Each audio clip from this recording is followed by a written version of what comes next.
All right, it is noon, so we will go ahead and get started. Welcome everyone, happy Friday, and thank you for joining us today for Dynow's Device Impact Measurement Summit. We are really excited to be hosting today's event. It's a little bit different from the other events that we have hosted in the past, as this is kind of a launch event for our newest module for admins and tech coaches, Device Impact Measurement. So for those of you who are not familiar with Dyno, Dyno is a leading solution for device monitoring for school-issued devices and one-to-one device programs.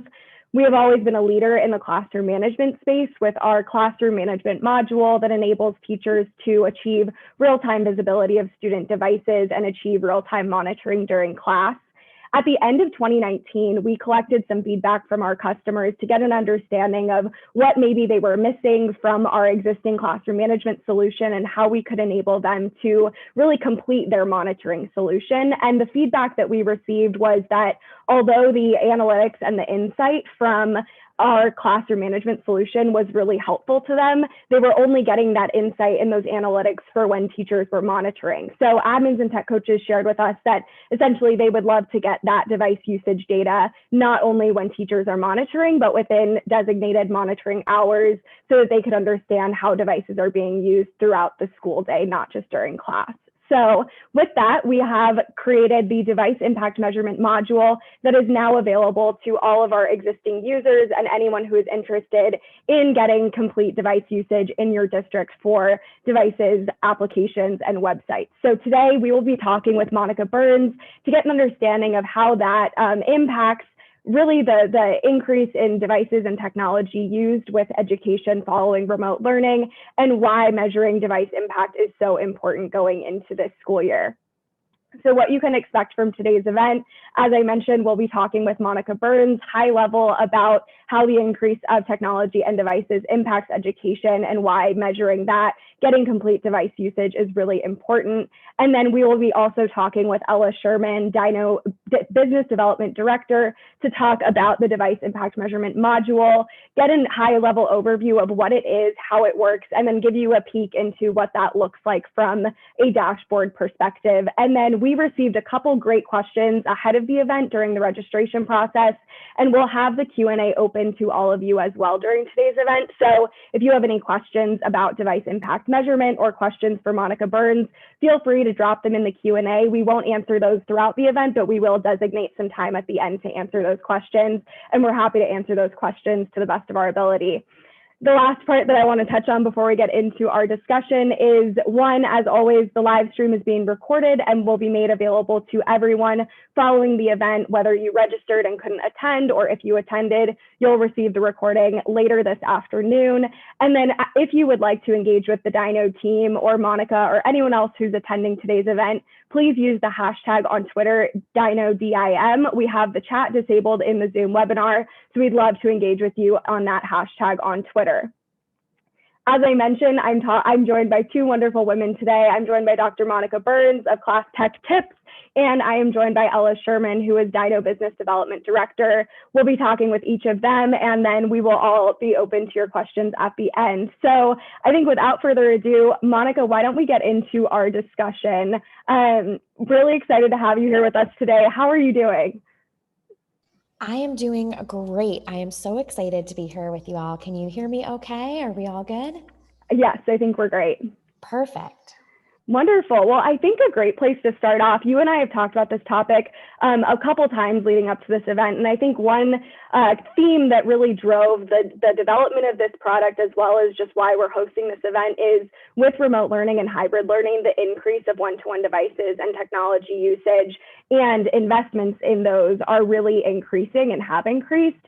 How does that change the landscape for K-12 education moving forward?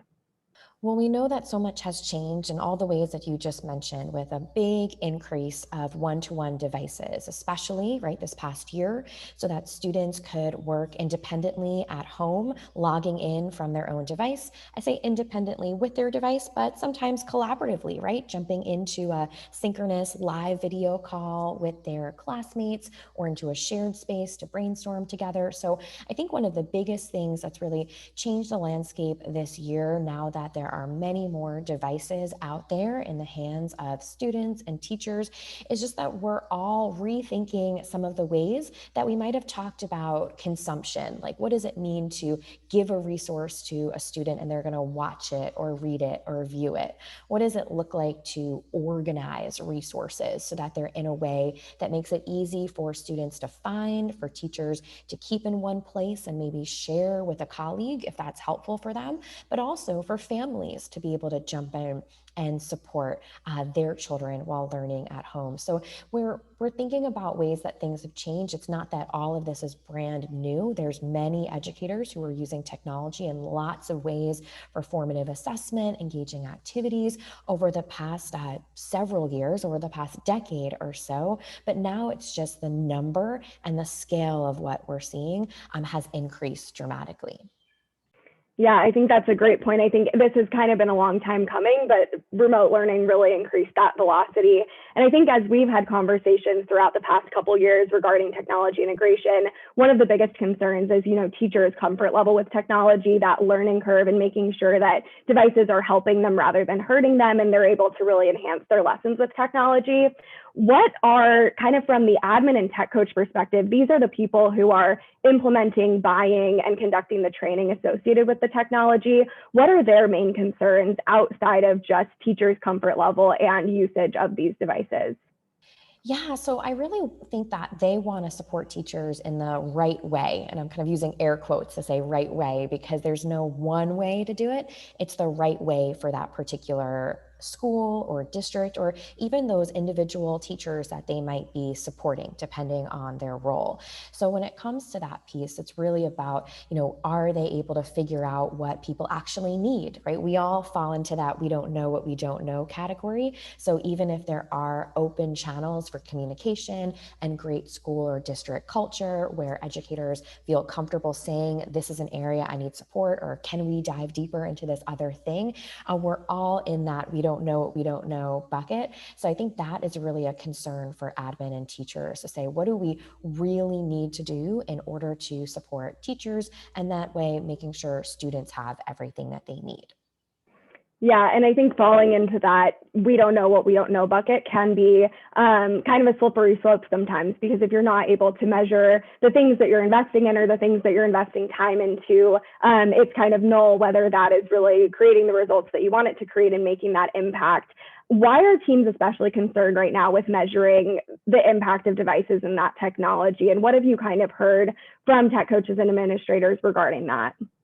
I think one of the biggest concerns is really around making sure that resources are allocated in the right place. And I don't just mean the dollar signs and the budget, that's part of it, right? But just everyone's time resources too, right? So if we are developing professional development at a school level, are we really addressing the areas that are needed?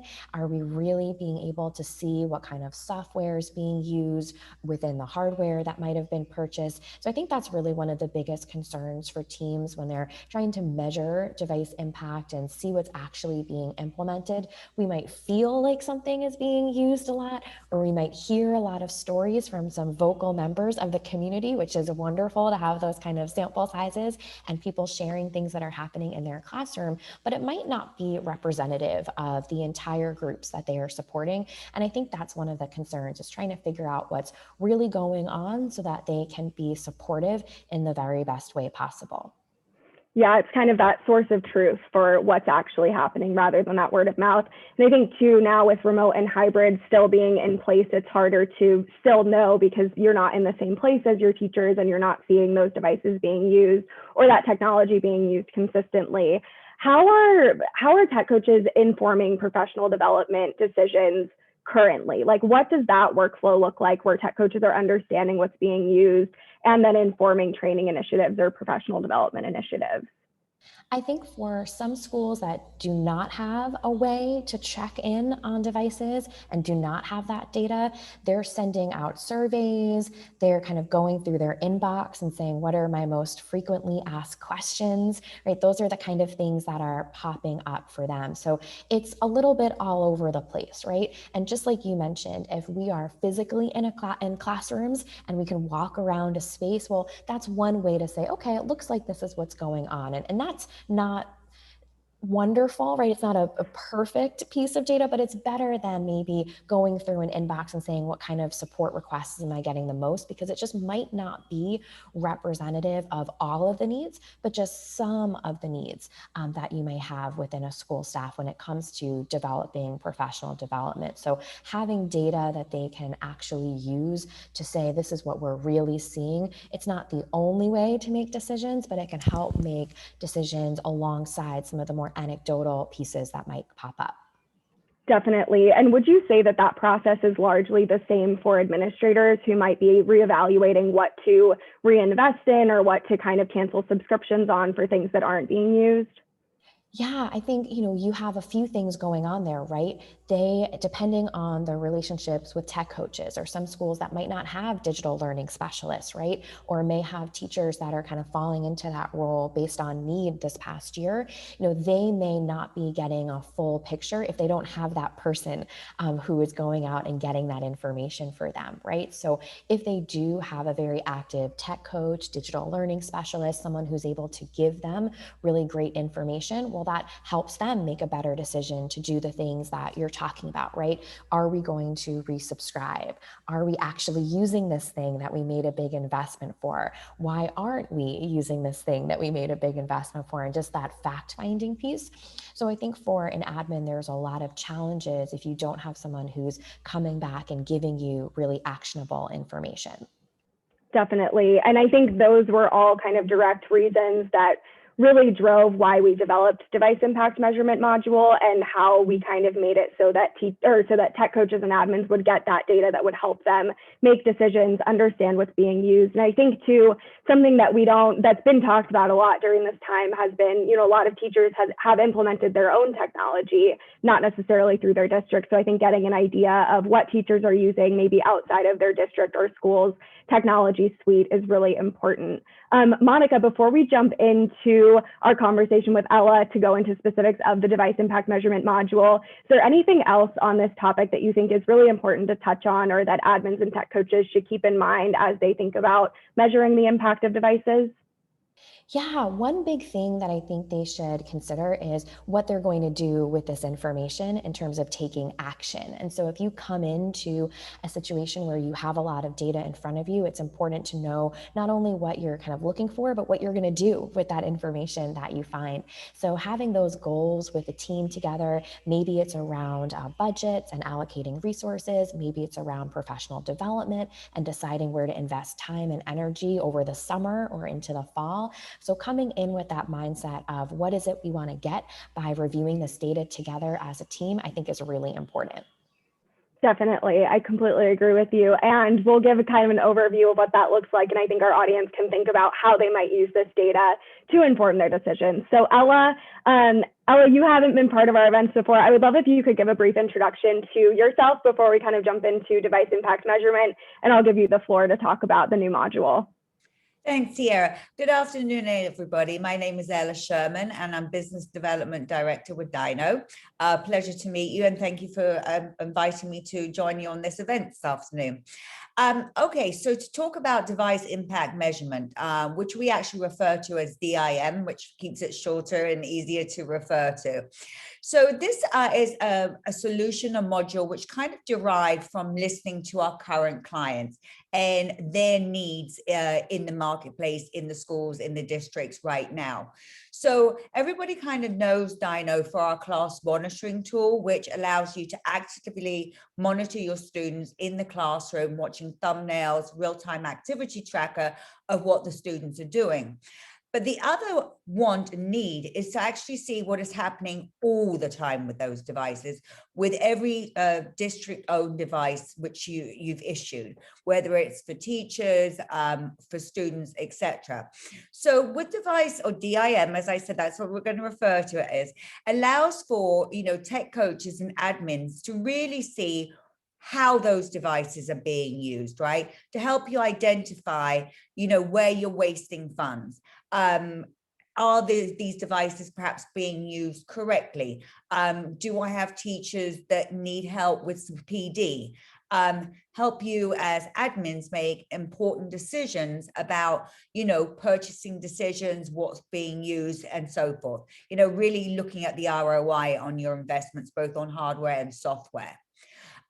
So basically, what device impact measurement allows you to do is to look at the device usage as a whole. So it allows you to monitor all the time, within your blackout settings of times you actually want to monitor those devices, by the school, as I just mentioned, by the time frame, and by activity. When I say activity, that's, the websites, the applications, and so forth. You can log into the dashboard from anywhere and compare week over week, month over month usage, and spot trends of what is happening and going on with those devices, right? You also can look at trends of how much time is being spent on this particular website and things like that. And you're also able to export that data on demand. So that's just to give you like an overview. And now we're going to just share some screenshots of what the dashboard looks like, to give you a little glance at that. Yeah, and before we go into the screenshots, Ella, I think one thing to call out for the audience is one piece of feedback that we received from our customers kind of as this was in development was a lot of the data that they were receiving, or a lot of the dashboards that they might have access to, are they're very comprehensive in the sense that they need somebody who really knows how to read data and analyze data to use it. So I just wanted to call out how simplistic the dashboards are, and that was really a driver for how we kind of developed the layout and how we created the dashboard the way that it is. Thank you.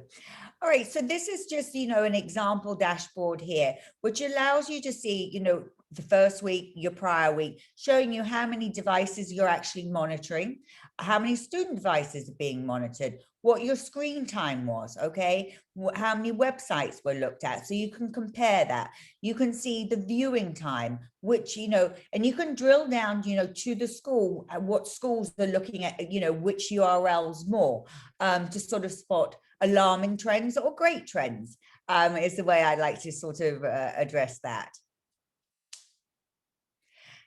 Here, again, you're pulling by all schools. You can see your top websites, your top applications, which is very key to identify. Okay, so we've invested for admins, we've invested in this technology for our teachers to use. Is that being used as much as perhaps it should be being used? And you can do some, analysis by looking at some of this. Yeah, and I will add here as well, we've added individual activity reports, which allows admins to drill into a specific URL or application. So for instance, on this screenshot, if they wanted to drill into YouTube and see, are those educational URLs that are being accessed through YouTube, or are students distracted, they could see every single URL that was accessed. They could open it in a new tab if they needed to, and they could see what schools and what students are using that URL. Same thing goes for applications. So if they wanted to drill into Microsoft Teams or Zoom meetings or whatever that may be, they can drill in by URL and really get the full picture there without just seeing that overall website or application. This is just, also showing you can see day by day, hour over hour. I know this screenshot is pretty small for most of us to be able to see, but we will be sharing this deck with you afterwards. But it really gives you an absolute breakdown of what is actually happening with those devices, which is, really powerful knowledge into, are your investments being spent well, etc. So I guess really, Tiara, have I missed anything there? Or, I mean, it's a very simple add-on to what we already have as in active class monitoring. I guess we could probably open up for questions unless you want to add something. Yeah, I don't think you missed anything. I would just say, it's from existing users who may already be using our classroom management solution. I think this is a really impactful part of the dashboard because now you can see within your blackout settings and within those hours that you've designated that you want to monitor, you can see when devices are being used most. So you're not just getting data from that segment of teachers who are monitoring with Dyno, you're getting that data for your entire district. So I think the student device usage by hour is a really impactful part of the dashboard and something that we've had a lot of positive feedback on. But yes, why don't we jump into the questions? As I mentioned before, if any of our attendees have questions, please drop them in the Q&A tool, and that's something we'll be happy to answer. We had a couple of great questions come up before the event throughout the registration process. So I'm going to go through those. And as I am, if any other questions come up, drop them in the Q&A. Happy to answer those. So, and Ella, as I'm answering them, if you want to add anything, feel free. So the first question that we had, which Ella touched on a little bit, is how does device impact measurement categorize website activity? And basically the way that it is categorized is by either all activities, so seeing all website and application usage, or seeing website usage and application usage. And then, like I mentioned, you can drill into each of those websites and see individual activities within that URL or application. So that is how it's categorized, pretty similar to how it's categorized within Dyno's classroom management module. The other question that we got, and this is kind of a longer question, but I'm going to read the whole thing so that we can get the context. The question was, what kind of load does Dyno put on a Chromebook? I am thinking of our 5-year-old Chromebooks that are barely handling Google Meet and the extra resources Dyno might use. How much bandwidth does it use? And they mentioned that they have students who might be sharing a mobile hotspot with other siblings or other students. So we reached out to our CSM team to get a little bit better idea of the load that Dyno puts on devices. And essentially, Dyno puts a very small load on devices, only 1% CPU usage during passive monitoring. So that's through device impact measurement. And then during active monitoring, it's about 4%. So small load, it's all cloud-based, so nothing has to be installed or anything like that. And then the last question that we got, which I think is a great question from those of you who might already have a classroom management solution or be looking to implement a new classroom management solution. They asked, how easy would the transition be to go from our current program to Dyno? And so it's not hard at all. It's very easy to transition. There's no, I guess, formal transition process, but I think Ella, if maybe you want to go into the kind of implementation process with Dyno, I'll read out the steps, but I think you're closer to the implementation process than I am. Yeah, absolutely. So with Dyno, we integrate with both Mac devices, Windows, and Chromebooks. It's very easy to get started with us. You basically need to, install Dyno on those devices. So like for a Chromebook, it's a Chrome extension. For Windows, it would be an MSI file. For Macs, it would be a PKG file. Once that's deployed, then what we do is we integrate with your SIS, as in your student information system. We are integrated with PowerSchool, Blackboard, Infinite Campus, and many more, etc. Or we can do custom files. Once that is set up, and actually our school success team works with your district, your admin, or at the school level to actually set that up to make that very seamless for you. A setup should pretty much take no longer than an hour, which is why we work with you to make sure that that happens. Once that happens, once your teachers log in, it's really quite seamless for them to get started. But setup is really quite simple. And we can also share with all of you, our implementation guide after this event, and frequently asked questions and so forth. For some of you that perhaps don't know also about classroom monitoring as well as device impact measurement. Definitely. And I think one that made me think of another question that I think some people might have that we should answer is, now that we have classroom management and device impact measurement, if you are an existing Dyno user and you're a tech coach or an admin, you should have access to the device impact measurement module, and you'll see it at the top of your Dyno screen. So you should be able to go in there and use it. We will send you all an email afterwards as well so that you can access that if you are a current user. If you're not a current Dyno user, you can implement device impact measurement measurement and classroom monitoring together or separately. So if you're an admin and you want to give your teachers that classroom monitoring and also get device impact measurement, we can 100% do that, as well as if you only want to get that device impact measurement data or only that classroom monitoring solution. So Ella, would you want to talk maybe a little bit about just implementation and kind of what that process looks like if people are interested in implementing Dyno following this event? Yes, absolutely. You obviously will be given our contact information. Feel free to submit to have a conversation with myself, or that you would perhaps like to do a trial. And then we will reach out, get that set up for you. We make it as easy and as accommodating as possible to get started with you. So any questions about that, I can certainly put my information in the chat, but I think you're going to share it also. Yeah, there we go. You know, if somebody wants to do a trial for our existing clients, if you want to actually turn on the DIM element, or for clients that are new to both solutions and perhaps would like to try a trial of both, or to go through a more in-depth demo, happy to do that. Please reach out. We're looking forward to hearing from you. Definitely. And we will send out an email to everyone who attended and registered today as well with kind of a more in-depth demo video of everything that is involved in the device impact measurement module. I think to close this out, Monica, I'd love if you could jump back in, and I would just love to get maybe what is your, what's some advice that you have for tech coaches and admins, maybe as they go into the school year, go back into the classroom, and kind of what they should keep as top of mind this year? One big thing is really around prioritizing and using everyone's time as wisely and efficiently as possible. And so that's one of the reasons why I'm so excited about what you all offer, is because when you have good information, you can make strong decisions and help prioritize where you want everyone's energy to go, especially into a new school year. So there'll be some folks that are continuing that in-person journey in August and September, at least here in the States, when they go back to school. And there's others that'll be jumping back in for the first time in quite some time with their students. And so being able to prioritize what support looks like, what expectations look like, I think is really important. And using the data to make that happen is a piece of the puzzle. I completely agree with you, and I think that's great advice. Well, thank you everyone for joining us today at the event. I hope you had some good insight into how devices and technology really impact this school year, as well as an overview of Dyno's device impact measurement module. Monica, I want to give you a chance to let people find you wherever you're available and engage with you.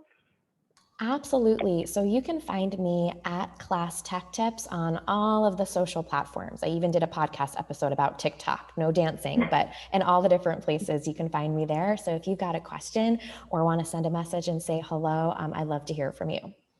Wonderful. Well, we'll put that in our follow-up as well. And as Ella mentioned, if any of you are interested in device impact measurement, Dyno, or classroom management solution, please reach out to us and we will follow up with that video so you can see kind of the full suite of what device impact measurement offers, as well as Ella's contact information. And if you're an existing user and have questions, feel free to reach out to us and we'll be happy to put you in contact with our school success team. It doesn't look like we have any more questions in the chat, so I think we'll wrap this up. Ella, anything else to add to leave attendees with? No, I think we've got everything. It was a beautiful presentation. Thank you, ladies. Yes, I mean, just reach out. It's a great simplistic tool that really allows you to see what you're doing with your devices, you know, in your schools, which is imperative, I think, in these times. Yes, definitely. Well, thank you both for being with me today. Great discussion, and it's great to hear from you. And thank you for everyone for joining us. We hope you have a wonderful weekend and a great school year. Bye.